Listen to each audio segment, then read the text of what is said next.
அதிகரித்து வரும் நகரமயமாக்கலை சமாளிக்க ஒருங்கிணைந்த புதிய நகரங்களை உருவாக்கும் திட்டத்தை தமிழ்நாடு அரசு அறிவித்துள்ள நிலையில் சுமார் 2000 ஏக்கர் பரப்பளவில் மதுராந்தகம் பகுதியில் குளோபல் சிட்டி அமைக்க திட்டமிடப்பட்டுள்ளது.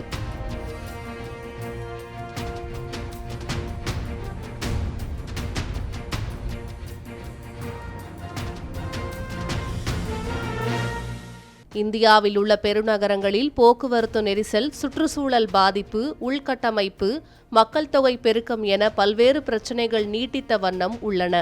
தமிழ்நாட்டை பொறுத்தவரை வேலைவாய்ப்பு, கல்வி மற்றும் வாழ்வாதாரத்தை தேடி நாள்தோறும் சென்னை, கோவை, திருப்பூர், திருச்சி மற்றும் மதுரை போன்ற நகரங்களை நோக்கி மாநிலத்தின் பல்வேறு பகுதிகளிலிருந்தும் மக்கள் இடம்பெயர்ந்து வருகின்றனர். இதனால் உயர்ந்து வரும் மக்கள் தொகைக்கு ஏற்ப சாலை வசதிகள், குடிநீர், தெருவிளக்குகள் மற்றும் கழிவுநீர் அகற்றல் போன்ற அடிப்படை தேவைகளையும், பேருந்து வசதிகள், கல்வி மற்றும் பொது சுகாதார வசதிகளையும் விரிவுபடுத்தப்பட்ட பகுதிகளில் வழங்கிட நகர்ப்புற உள்ளாட்சி அமைப்புகள் அதிக அளவில் நிதி ஒதுக்கீடு செய்து மக்களின் தேவைகளை நிறைவேற்றி வருகின்றன. இந்நிலையில் பெருநகரங்களுக்கு அருகிலேயே துணை நகரங்களை உருவாக்கும் பணிகளை மத்திய, மாநில அரசுகள் தீவிரப்படுத்தி இருக்கின்றன. அதன்படி பொதுமக்களின் அனைத்து தேவைகளையும் நிறைவு செய்திடும் வகையில் ஒருங்கிணைந்த புதிய நகரங்களை உருவாக்குவது மிகவும் பொருத்தமானது எனும் நகரமைப்பு வல்லுநர்களின் கருத்தை ஏற்று முதல் கட்டமாக சென்னைக்கு அருகே உள்ள செங்கல்பட்டு மாவட்டம் மதுராந்தகத்தில் சுமார் 2000 ஏக்கர் பரப்பளவில் குளோபல் சிட்டி என்ற பெயரில் புதிய நகரம் அமைக்க திட்டமிடப்பட்டுள்ளது. முன்னதாக 2025-26 நிதியாண்டுக்கான தமிழக பட்ஜெட்டில் சென்னைக்கு அருகில் 2000 ஏக்கரில் சர்வதேச நகரம் ஒன்று கட்டமைக்கப்படும் என அறிவிப்பு வெளியானது. இதற்காக காஞ்சிபுரம், திருவள்ளூர், செங்கல்பட்டு, ராணிப்பேட்டை ஆகிய மாவட்டங்களில் இடம் தேர்வு செய்யும் பணிகள் தொடங்கின. இந்த ஒட்டுமொத்த திட்டத்தையும் கையில் எடுத்து தமிழ்நாடு தொழில் மேம்பாட்டுக் கழகம் செயல்படுத்தி வருகிறது. ஒரே பகுதியில் 2000 ஏக்கர் என்பது பெரிய சவாலாக இருந்த நிலையில் பல்வேறு சாத்தியக்கூறுகளுக்கு பிறகு செங்கல்பட்டு மாவட்டம் மதுராந்தகத்தில் இடம் தேர்வு செய்யப்பட்டுள்ளது. மேலும் இதற்கான டெண்டர் கோரி டிட்கோ அதிகாரப்பூர்வ அறிவிப்பை வெளியிட்டுள்ள நிலையில் இது பெரிதும் முக்கியத்துவம் வாய்ந்த ஒன்றாக பார்க்கப்படுகிறது.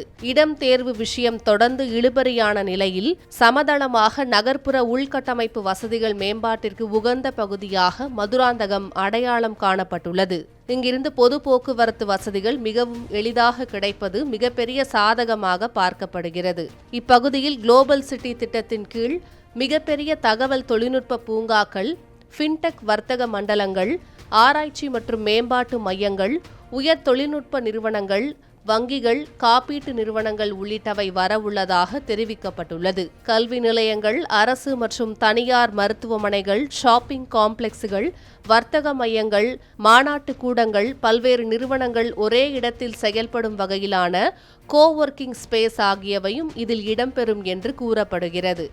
இதன் மூலம் வேலை வாய்ப்புகளும் பொருளாதார வளர்ச்சியும் ஏற்படும் என்பதால் இதை ஒட்டியே மக்கள் குடியேற விரும்புவர். இதற்கு வசதிகள் செய்யும் வகையில் அடுக்குமாடி குடியிருப்புகள் வரவுள்ளதாகவும் தகவல் வெளியாகியுள்ள நிலையில் நகர்ப்புற சதுக்கங்கள், பூங்காக்கள், கிரீன் எனர்ஜி சிஸ்டம்கள் உள்ளிட்டவையும் புதிய சர்வதேச நகரத்தின் ஓர் அங்கமாக இருக்கும் என்று கூறப்படுகிறது. இந்த குளோபல் சிட்டி திட்டத்திற்கு ஏற்ப சாத்தியக்கூறுகளை ஆய்வு செய்து அறிக்கை வழங்கவும், மாஸ்டர் பிளான் தயாரிக்கவும் தமிழ்நாடு வளர்ச்சிக் கழகமான டிட்கோ டெண்டர் கோரியிருக்கிறது. இந்த டெண்டர் அறிவிப்பு செங்கல்பட்டு மாவட்டம் மதுராந்தகத்தை சேர்ந்த மக்களுக்கு பெரிய அளவிலான ஊக்கத்தையும் உற்சாகத்தையும் தந்திருக்கிறது. இந்த திட்டம் மூலம் எத்தகைய பெரிய அளவிலான வளர்ச்சி ஏற்பட போகிறது என்பதை பொறுத்திருந்து பார்க்கலாம்.